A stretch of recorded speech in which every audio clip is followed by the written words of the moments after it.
11 o'clock according to this clock. Over here on my right, Mrs. Kling, Barbara, we're ready to start. Can you hear me over there? Yoo-hoo, hello. Good morning, everybody. I should use my recess whistle, but I don't have one right with me right now. Okay, we are here. Say it again. Oh, okay. I forgot about that. Yes, got to be on camera. Forgot that. We are here for the last session of this marvelous, uplifting work that the distinguished Peter Reinke has introduced us to. So take it away, Peter. Okay, thank you. Yeah, right. All right. How many of you went to see the movie yesterday? Okay. What were your reactions to it? You were horrified? Well, I like wait for the mic, Jim. The first part was background, his history, which I thought was interesting. Then it just hammered and hammered example after example. That's what it felt like. And I thought, I've seen this on CNN over and over again. Why do I have to see it again now? So that was my reaction. Okay. Anybody else want to?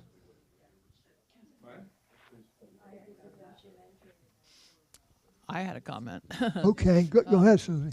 I wondered where they got all the footage, for one thing. I wondered particularly how they got the footage of Ed Snowden. I have absolutely no idea. You know, I thought. Okay, so people were asking about what movie? Okay, the movie last night was 2 + 2 = 4. 5.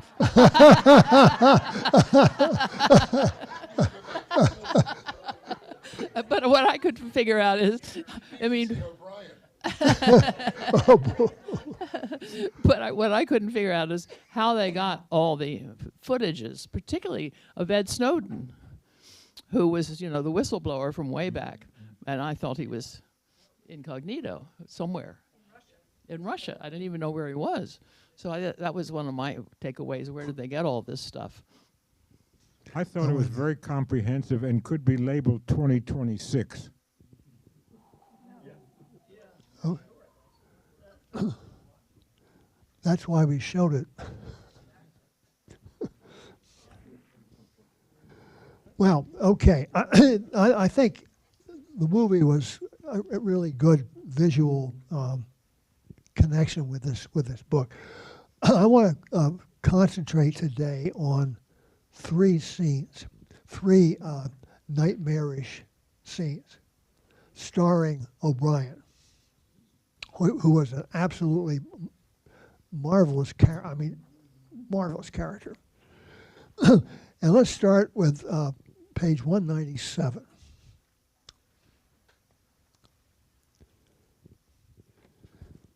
Julia and Winston are going back to their little tryst hideaway, which they think is safe. And then they come in, and he says to her, "We are the dead. We are the dead," echoed Julia dutifully.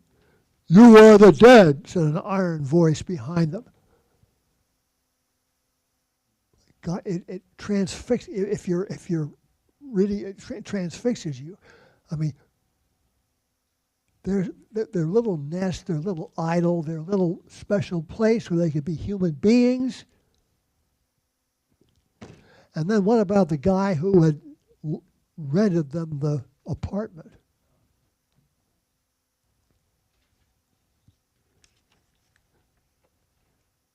What's his name? Mr. Charrington.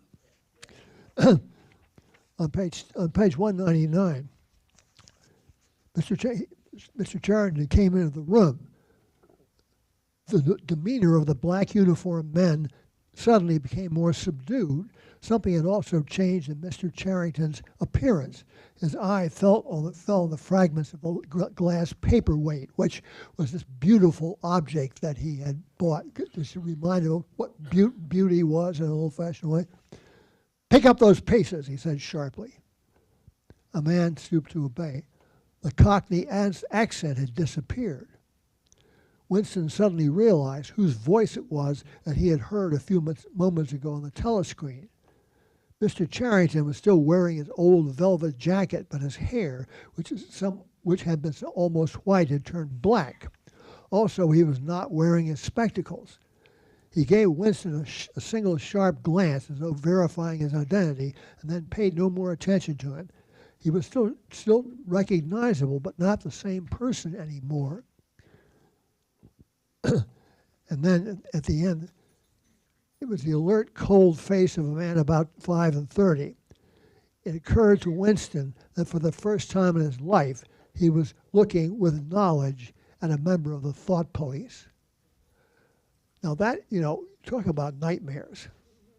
I mean, that is a really nightmare. All of a sudden, they have this safe place. It's the one safe place you can get away from all this. And it's been rented by this nice old guy, who took pity on them and so forth. And all of a sudden, it's a frame. All right, I want to concentrate on what happens from this time on. He comes in and he's let's wait a minute.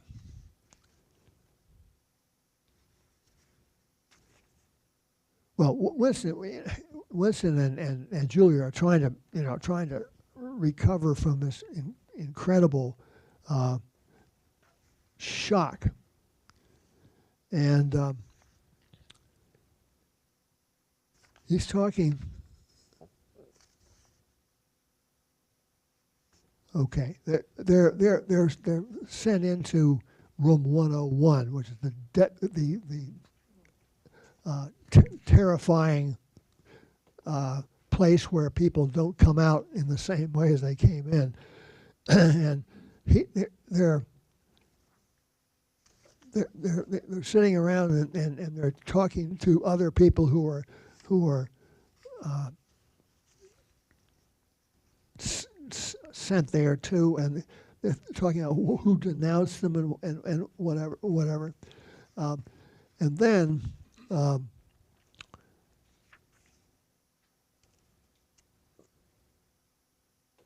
On page 213, O'Brien comes in.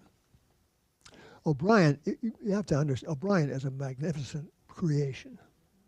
I mean, he is an absolute, it's a work of genius on Orwell's part to create this guy. This is the typical, but the thing is, these people exist. They exist.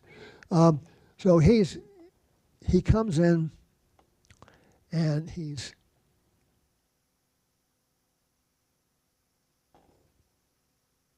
writhing in pain and so forth, and then he goes through prolonged torture on pages 214 and following, and Orwell doesn't want to spare the reader. He describes everything in gruesome detail. Sometimes it was fists, sometimes it was truncheons, sometimes it was steel rods, sometimes it was boots. There were times when he rolled around about on the floor as shameless as an animal, writhing his body this way and that, in endless, hopeless effort to dodge kicks, and simply inviting yet more and more kicks in his ribs, his belly, his elbows, his chins, his groin, his testicles. And he says, there were times when his nerves so forsook him that he began shouting for mercy even before the beating began, when the mere sight of a fist drawn back for a blow was enough to make him pour forth a confession of real and imaginary crimes. Now you imagine, how does Orwell know what this is like? I mean, Orwell himself, he was in war and so forth. You know what? He never went through a situation like that. This is a really. Oh, I don't think, is this on? Yeah. But how does he know what it's like? He was in the police in Burma. Oh no, I'm not talking about war. I'm talking about. Winston, sorry. Yeah, Winston. No. Okay, so he goes through this first physical torture. Then he gets questions, and what you see, I mean, this is Orwell's. It's really brilliant in this part. He shows what torture does to a human being, about as well as anybody ever has. I mean, he shows how the beatings and the questioning and the all this stuff just breaks him down. You know, he was a human being. He's a wreck when he goes out of there. And if you want to know what sadism is, you hear, you know, once in a while, sadism. This is a master class in sadism. Okay, so he starts O'Brien starts the interrogation, and then he goes. He it's a master class. He goes from vicious to fatherly, and vicious to fatherly, and it's just you can imagine. It doesn't take much imagination to imagine how this would feel to you. I mean, it's just. And then he says.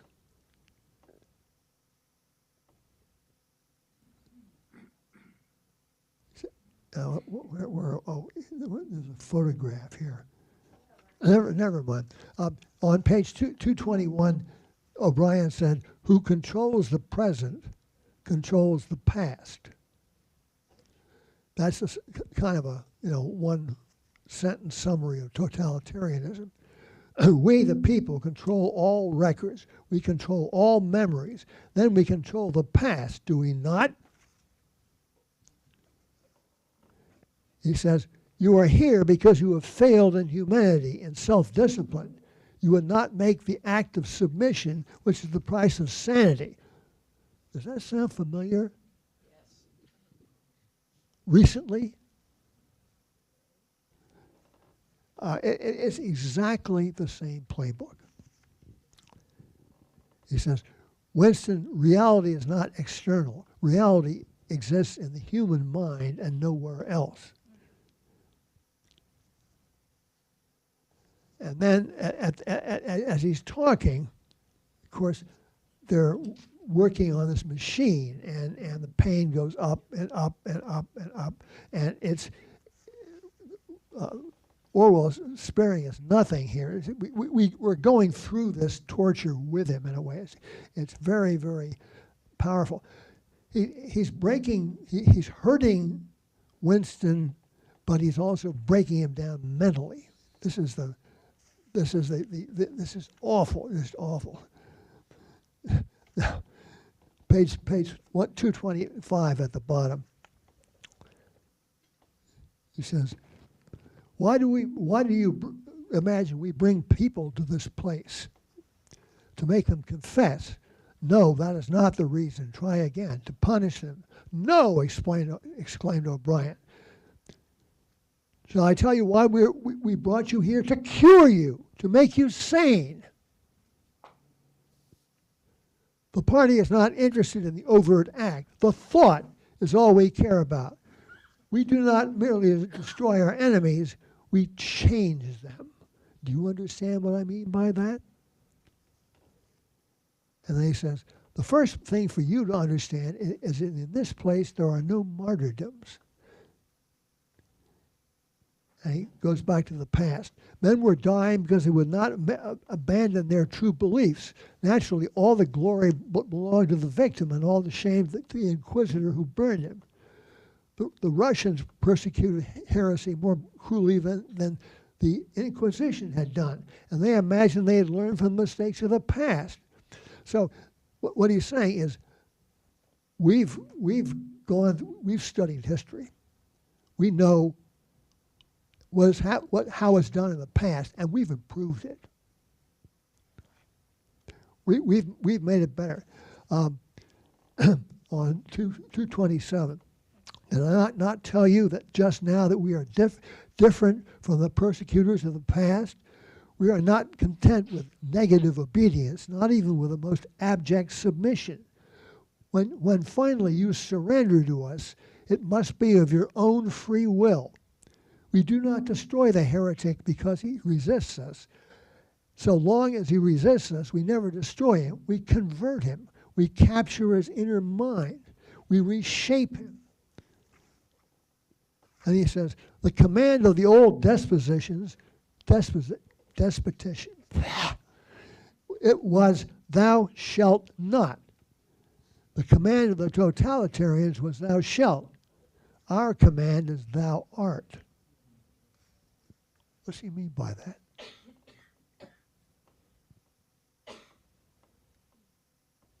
The command, our command is, thou art.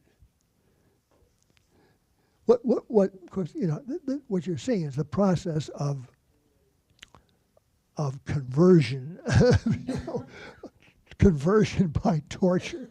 And he says, down at the bottom of 228, everything will be dead inside you. Never again will you be capable of love or friendship or joy of living or laughter or curiosity or courage or integrity. You will be hollow.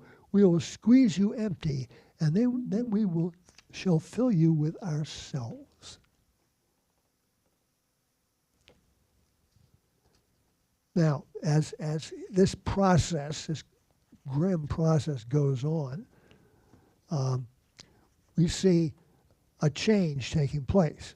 Imagine yourself sitting in this room and going through all. It doesn't take a whole lot of imagination to do that.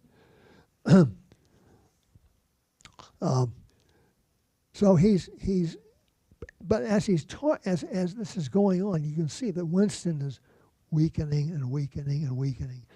Page 231. What have you done with Julia? O'Brien smiled again. She betrayed you, Winston, immediately, unreservedly. I've seldom seen anyone come over to us so promptly. And then he says, does Big Brother exist? You do not exist, says O'Brien. Will Big Brother ever die? Of course not. How could he die? Next question. Of course, Big Brother doesn't exist. Big Brother is an idea, not a person. All right, now after some pretty hard breaking down of Winston, he says, 232, there are 3 stages in your reintegration. Now, we've gone through stage 1. We've broken you down. Now we're going to, there was learning, there was understanding, and there was acceptance. It is time for you to enter the second stage. Now, he's lying, Winston's lying down on this bed, and there's this dial that's attached to him. And he says when he showed stupidity, O'Brien pulled the lever. He says, you have read the book, Goldstein's book, or parts of it at least. Did it tell you anything you didn't know already? You have read it, said Winston. I wrote it. That is to say, I collaborated in writing it. It's all nonsense. The proletarians will never revolt, not in 1,000 years or 1,000,000. They cannot. There is no way in which the party can be overthrown. The rule of the party is forever. Make that the starting point of your thoughts. Okay, now we get to the crux of this on page 234. This is the crux. He knew in advance what O'Brien would say, that the party did not seek power for its own ends, but only for the good of the majority. That it sought power because men in the mass were frail, cowardly creatures who could not endure liberty or face the truth, and must be ruled over and systematically deceived by others who are stronger than themselves. That the choice of mankind lay between freedom and happiness, and for the bulk of mankind, happiness was better. Freedom or happiness? Think about that.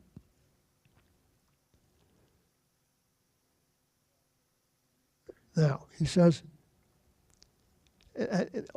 while this conversation is going on, Winston's lying there, and he's got this machine strapped to him, and they're pressing it to increase the pain and so forth.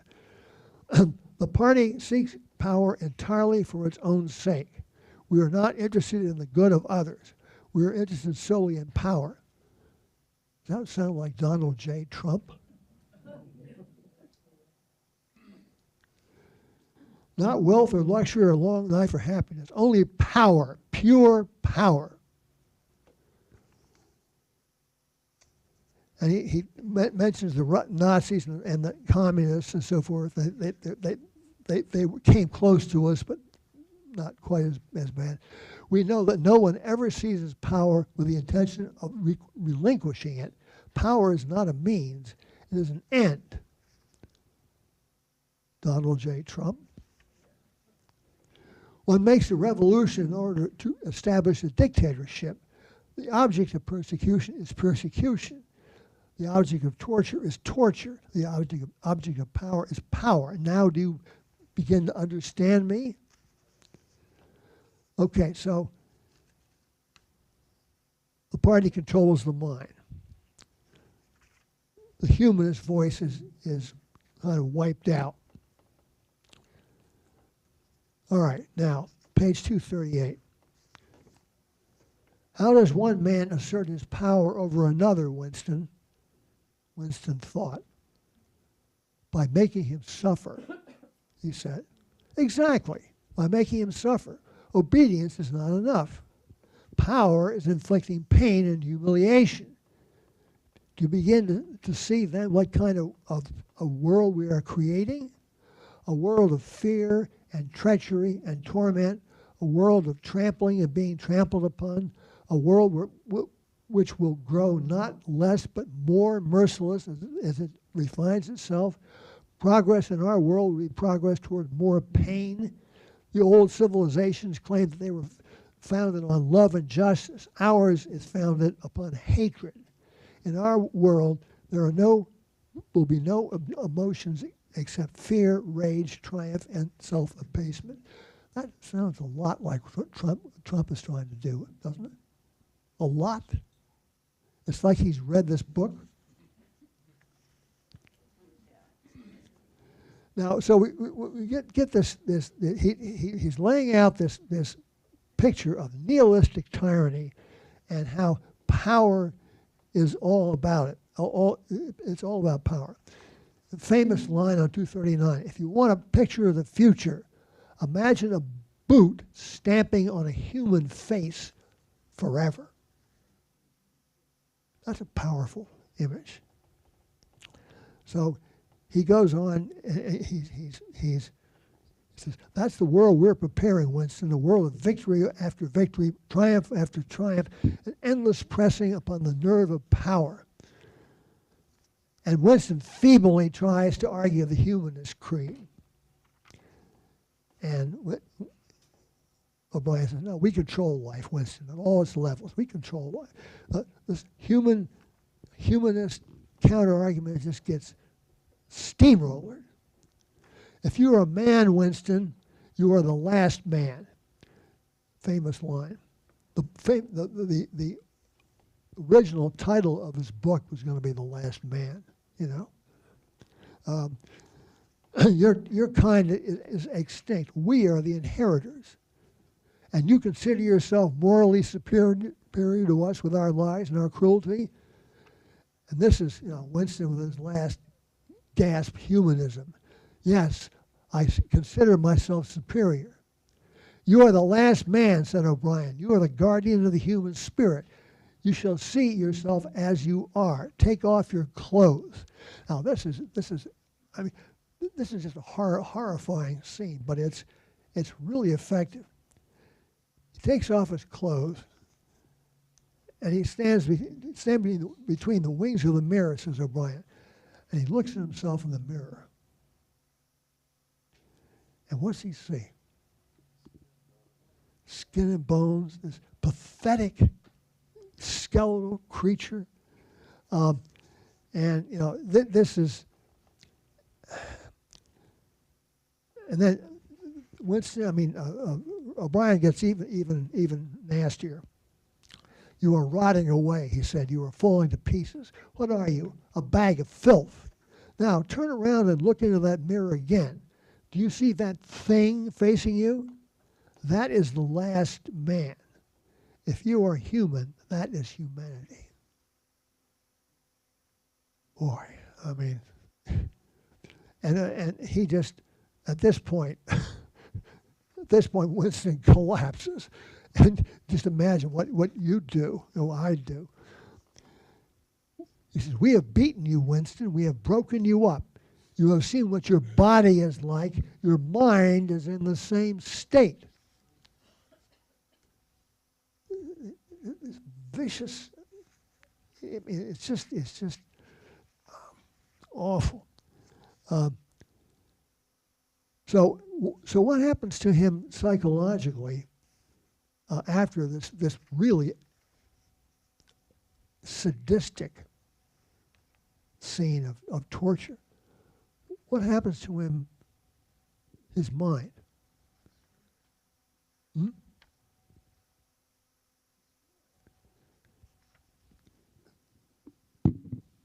Well, on the one hand, if you look at 245 following, he seems to be getting physically better. They give him food, and he's and he seems to be getting along better. Bottom of 246, he had capitulated. That was agreed. And you think he's fully brainwashed here, almost. And he starts to write. He writes, this is post-brainwash. Freedom of slavery, 2 and 2 make 5. God is power, which is the motto of all tyrants. And then on page 248, you have Winston with a new psychology. Kind of fascinatingly shown. He accepted everything. The past was alterable. Only surrender and everything else followed. So he's the torture is working, and he falls into a kind of a reverie, and all of a sudden he remembers Julia. And on page 250, he cries out, Julia, Julia, my love, Julia. And at that moment, he had loved her far more than he'd ever done when they were together and free. Also, he knew that somewhere or other she was still alive and needed his help.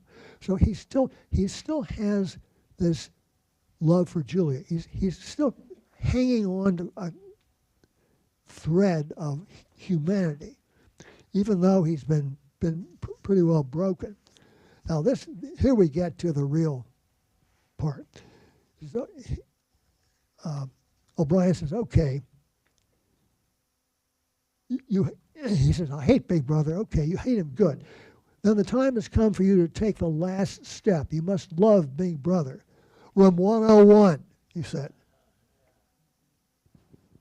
This is the nightmare room, of course. The thing that is in room 101 is the worst thing in the world.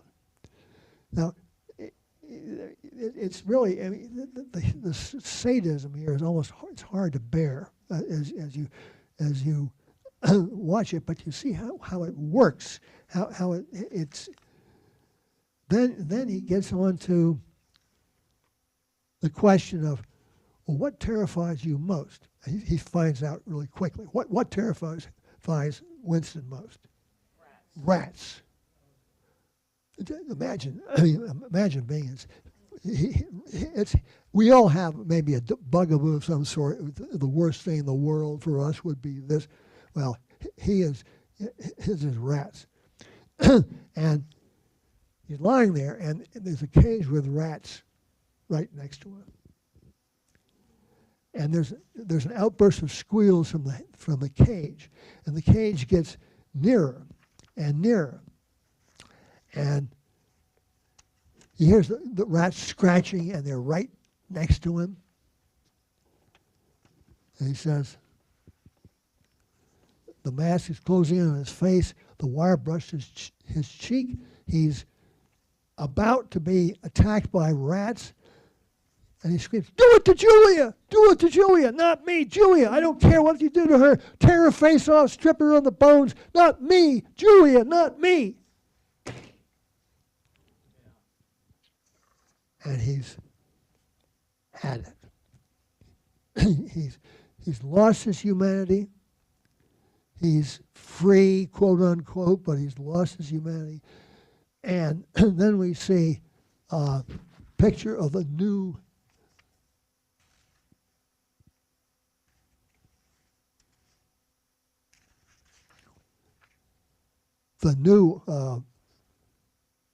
Winston. And he says, let me see, let's go over here.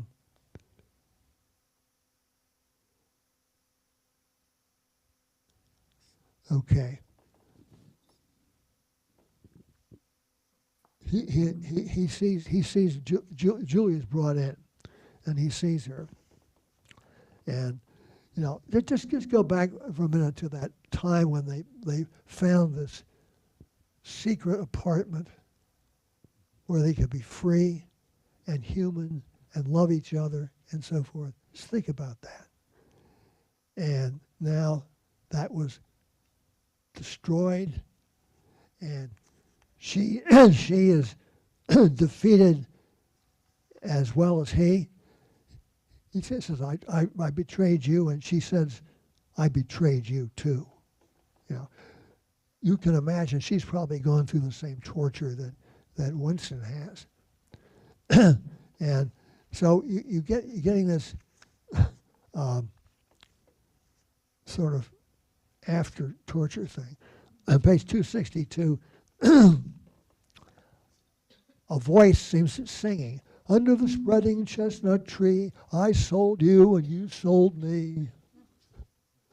Oh boy. Yeah. What we're seeing is the extinguishing of humanity. This is how you extinguish humanity. And he thinks back on his mother. He thinks back memories of being human, and so forth. But his mind is defeated, and he's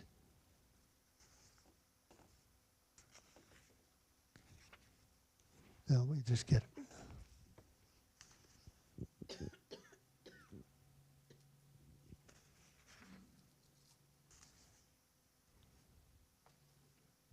He's thinking back on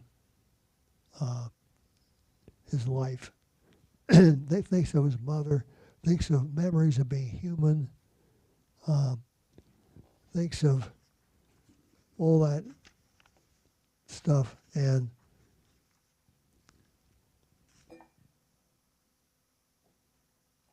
Well, looking at that little verse about under the spreading chestnut tree, I'm remembering earlier there was a little poem, "Oranges and lemons say the bells of St. Clemens."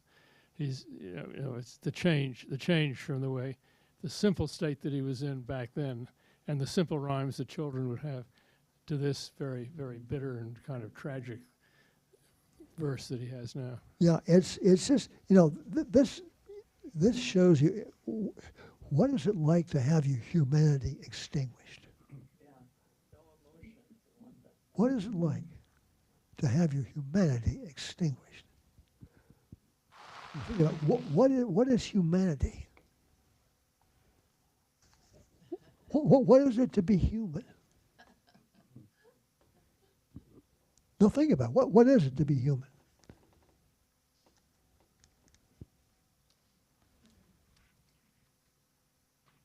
One thing is to care about other people, Okay. and that's one of the things that has been destroyed for Okay. him Okay. finally now. Right. Yeah. Though he was pretty close to it before. Yeah. So that, yeah. So so you can't care about people anymore, No. and that was the most important thing in most of our existence, right? Okay. Well, another would be that you have the richness of your traditions, all the knowledge going back generations of your culture and the way the world works. Think about that. Yeah. But when you erase memory, you erase the culture, you erase everything. I mean, this is. I think Orwell does an absolutely magnificent job. I don't know another book that. You have to erase the dream. People dream. Right. Either have hopes or something, or they dream at night. And it's usually dreams of something that's yet to come. You mean? Yeah. I would say that makes us human too. Right. Right. Yeah. I've been wondering, maybe you've said this, why is it 1984? Did Orwell expect us to be in this situation in 1984?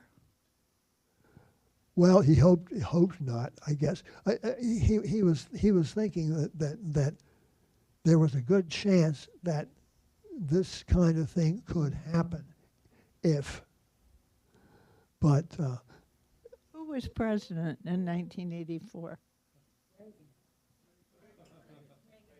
Uh-huh. What counts is when it was written. What counts is when it was written, not when it, not the year it's describing. Yeah, Roosevelt and Truman. Well, so remember that Orwell was living through, so he had experienced his own part in a terrible colonial bureaucracy, imperialism, and the Spanish Civil War. Where he was almost killed. He was shot through the throat and So barely survived. A witness to fascism. So, and then the Second World War, which ended with the bombing of Hiroshima, Right. and all that stuff about the Nazi fascists, and the gathering in the U.S. of the anti-communist hysteria. Right. So you could see that it was quite possible. He has a. I'm sorry. Yeah. Go ahead, Rick. Was there another person? Yeah, there was Wayne. Oh, sorry. Wayne.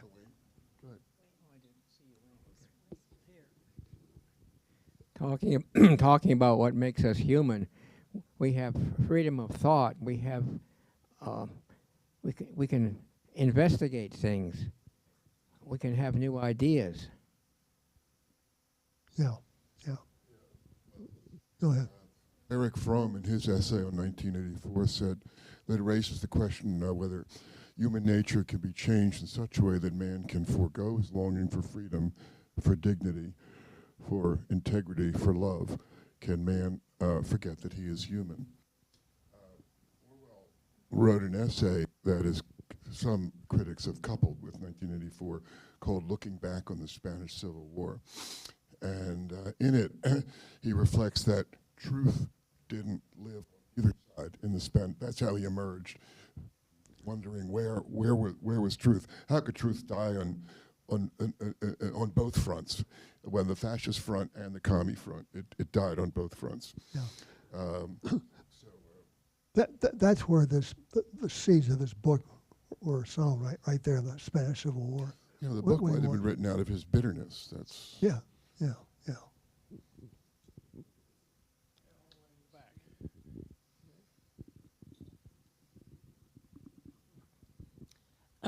From the movie, was he writing 1984 when he was in the sanatorium with tuberculosis? Yes. So, I mean, some of the torture, would that in any way relate to what was happening to him? Well, probably. It probably, if he was feeling as horrible as he was, I think the feeling of pain and so forth and torture it's very similar. And he made the one comment that he wanted to see, I think, his son while he still looked human, before his illness made him not look human. Yeah. It's like that awful scene in this book where he sees himself, he's a wreck. He's skeletal. He's ugly. He's old. All these things. It's Well, I also see him as Orwell as somebody who lived through the Stalinist era. He may not have been in Russia, but he certainly saw, like everybody did, what happened when Stalin took over, and they regularly disenfranchised people, and they had to make abject confessions. Lots of people getting killed, lots of people being in prisons. This seems to me like an exploration of brainwashing. Yeah. How does it happen? How do we start on one side and wind up brainwashed on the other? Right. Yeah, he was very tuned into the Russian thing. I think a lot of that comes into this book, is what he learned from that scene. Yeah. Go ahead.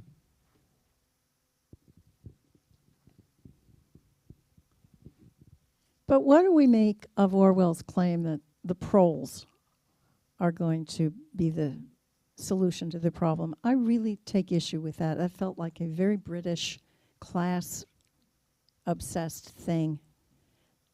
His contempt for, and I don't kind of get it, because he did spend, I don't know how long he spent on the streets of Paris and London, down and out in Paris and London. He knows those people, and he's just so full of contempt for them. And what I feel but like... it's not totally contempt. Well, he talks about them as stupefied by poverty. Yeah. Okay, but they are stupefied.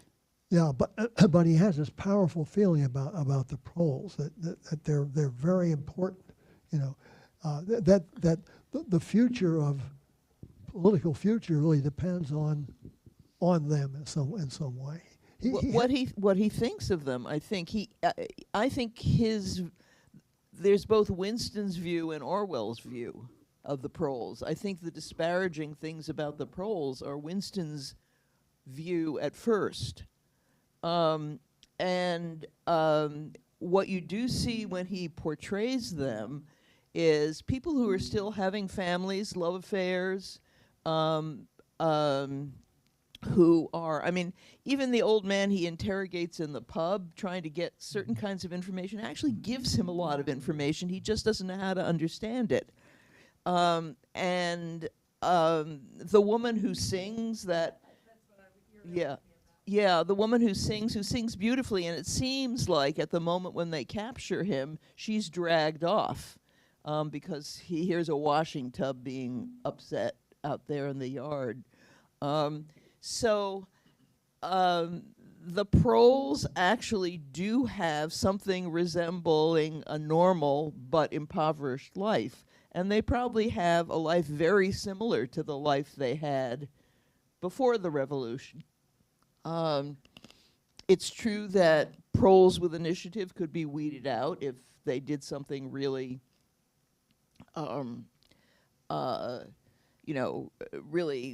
that provoked attention, but they are the reservoir, the 85% of the population who still love and have children and have families and things like that.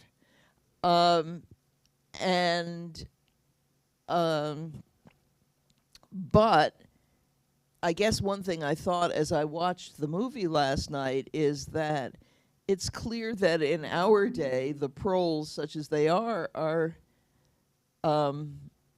less innocent, some of them quite corrupted by the society we're living in now, which Orwell could not have foreseen. But he never backed down on that prole thing. He thought the proles were the answer.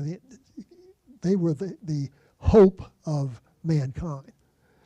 And it's hard, as you were saying, it's hard to, as you work into the modern era, to believe that. You think that these stupid people, are doing.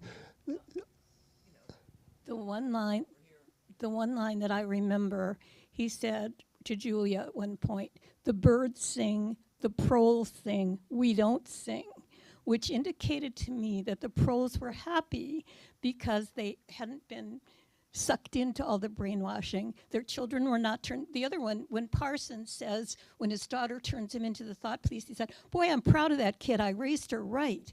And I think the proles didn't have any of that thought control on them. They lived their own lives. They're allowed to be human. Right. Because they're not a danger. Right. And that lady was happy hanging up the wash. Yeah. Yeah, you think it's just nice to see somebody happy in this book. Yeah. Go ahead.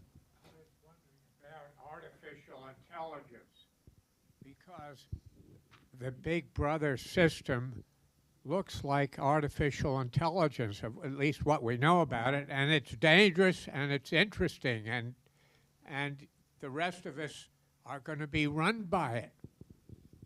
Well, I think we won't be around when that happens.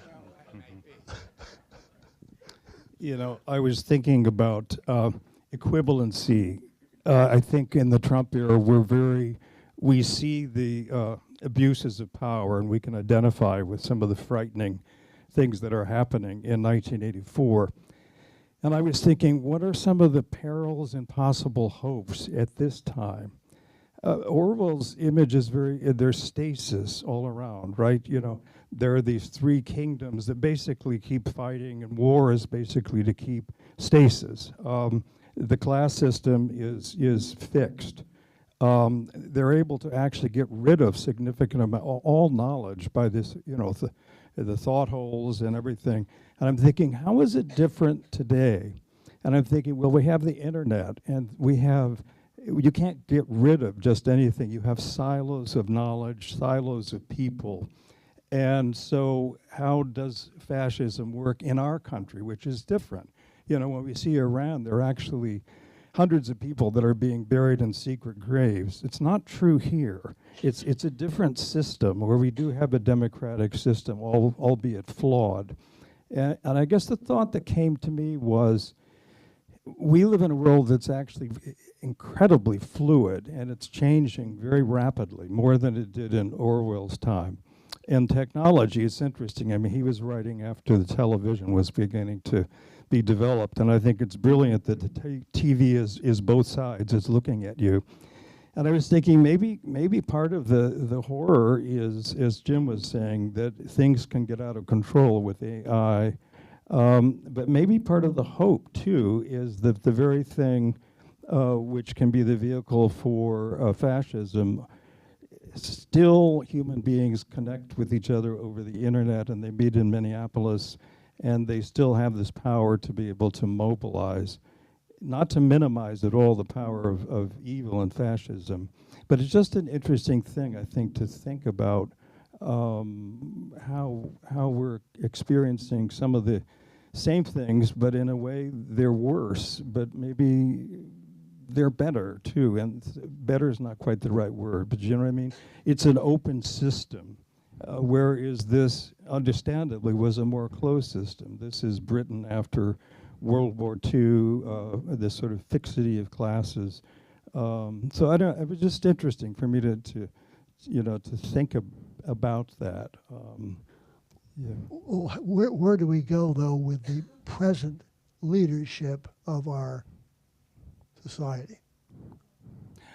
My image that I have is of a tide, that the tide has to swing so far, and then there has to be enough mobilization by people who are affected. It's going to have to be a younger generation that's going to have to be very smart and very motivated. But we can't go back, right? I mean, it may well be that this is a kind of evolution of the species, and not always positive, but development, because it's going on all over the world, and it's in reaction to immigration, it's to globalism. This is a very different world. I mean, if you go to parts of Europe, and when I've been in Britain, it doesn't look like the Britain of 1970 I went to. It looks more like, quote, foreigners are basically taking over. So there's a reality that this world has changed immensely. So how does it change? I don't know. And this sort of speaks to what I think Barbara said last week. We had World War I, and then we had a change. We had World War II, we had a change. We don't know what the change is going to be, but it isn't just going to be the same thing forward, you know. So that's the risk and the promise of history, you know. How about these two things? Yeah, I just wanted to carry on the theme that when 1984 starts, it's just everything's already complete. But I think the hope for us is that before 1984, there was a transition period that we don't know how they got to the point where they start in 1984. I think we are in the transition period, and we can go one way, you know, towards the authoritarianism, and we can go the other way. It's really up to us. We're in transition. It's a moment in history that's going to be critical as to where that road leads us. I think that's a good comment. I think there are two things that have putting us in that direction. Number one, eliminating all the documents of slavery, and number two, banning books. I think these are steps that are being done without total resistance to it, and they're getting away with it. You know, that business of the anti-slavery museum and the closing down of it, that's very, very disturbing, and people are reacting against it, of course. But are we going to be able to overcome that? Are we going to be able to reopen that museum? That's a test case. I think we need to recognize that totalitarianism and dictatorship have been the norm in history. Democracy is the abnormal, and we're experiencing that swing back toward the normal, and we need to recognize it. We need to study our history. We need to study what the Founding Fathers did in the Enlightenment, because this was an experiment. It's an experiment that's under great stress right now, but we're the abnormal. We're not the normal. Well, we're trying, apparently, you know, the powers that be in Washington are trying to erase history. They're working very hard on it. And, you know, are they going to be able to get away with that, or is there going to be a reaction? I mean, it's up in the air. We're at that time in history where it's like this. I wonder if the direction we're heading may not be the same as was experienced in Argentina and Chile and Brazil and Venezuela, where you start out with a democracy and then it swings to autocracy, and an awful lot of terrible stuff happens, and it's a real struggle to get back to the middle or more on the democratic side. I don't know about the connection. I think their situation historically is different, isn't it? I mean, they don't have, the South American countries don't have a record of democratic rule the way. Agreed, not like us, but they did swing into the autocracy camp really strongly, and then it took a kind of rebellion to bring it back to a more reasonable state. Anybody think of something upbeat to say? Well, I could say one thing upbeat.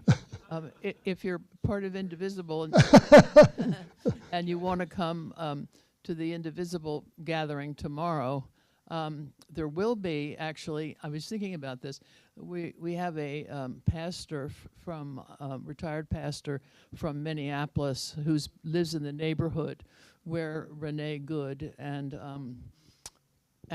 George Floyd were both murdered, same neighborhood. And one of these things he's going to do is talk about how those neighborhoods have come together to resist. And I was thinking about the proles, and these are the proles who are resisting. These are the neighbors, these are the compatriots. So if you want to hear what he has to say and how we want to plan in Philadelphia, for the incoming ice, which is probably coming later. I mean, they're here now, but they're not here en masse. It's already starting here. So you could get some tactics and some things that are happening in this country to resist, at least to resist ice. I will say also that having done some study of the criminal justice system, a lot of this torture is going on in our prison, in our police system around the country. That's the way a lot of false accusations or false confessions are made through torture. And so that's why the Innocence Project is such an important thing to support. So we have it in this country too. So When is the meeting? Tomorrow is at 4 o'clock, 4 to 5 in Cathedral Hall.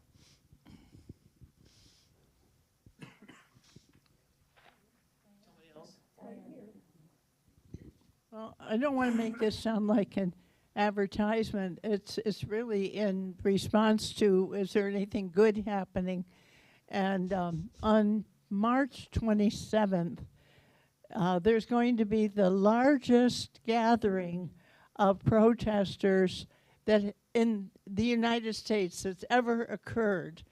And I think, you can ignore 5,000 people, ignore 10,000, but can you ignore 1 million people?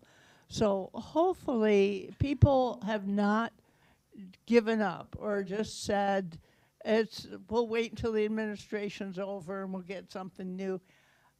We've still got some brains, some muscles, and people are still protesting. And that's why we're not going to fall into 1984.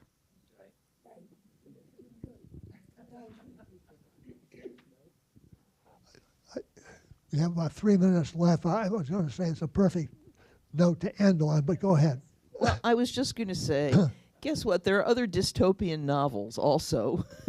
And several years ago, I read Octavia Butler's, she wrote 2 books, one called The Parable of the Talents and the other called The Parable of the Sowers. I can't remember which was the earlier of them, but I thought that she said it in this exact period. She wrote it in the 1990s and she said it in the 2020s. And she was so right on so many counts, in that it wasn't so much the dictatorship, but the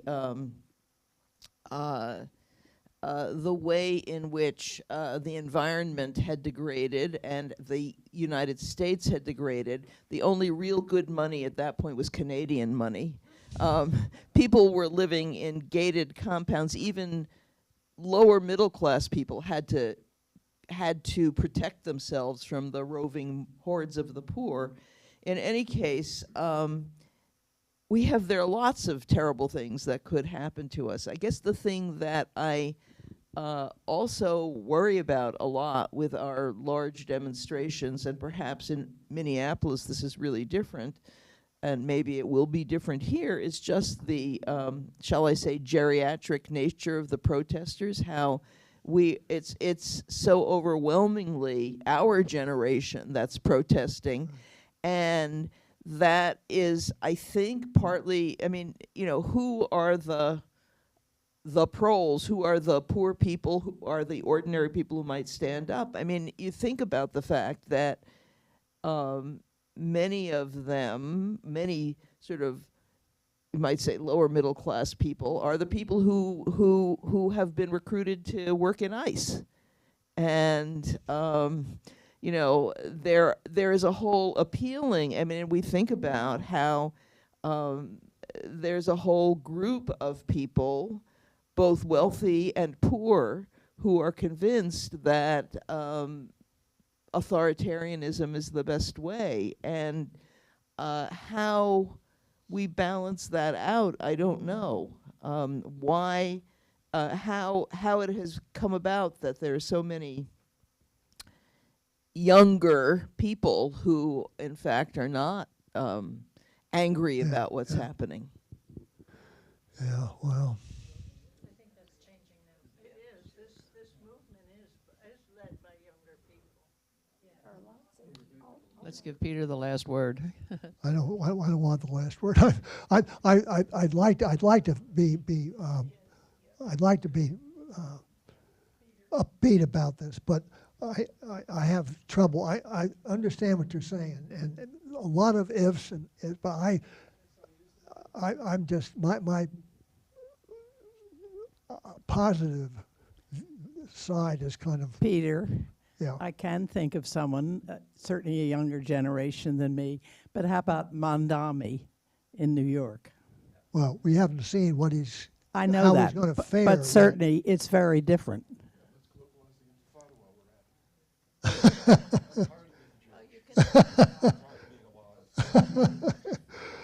Okay, well, we just have to, do what we can, and thank you for your thoughts, and let's hope that things can get better, okay?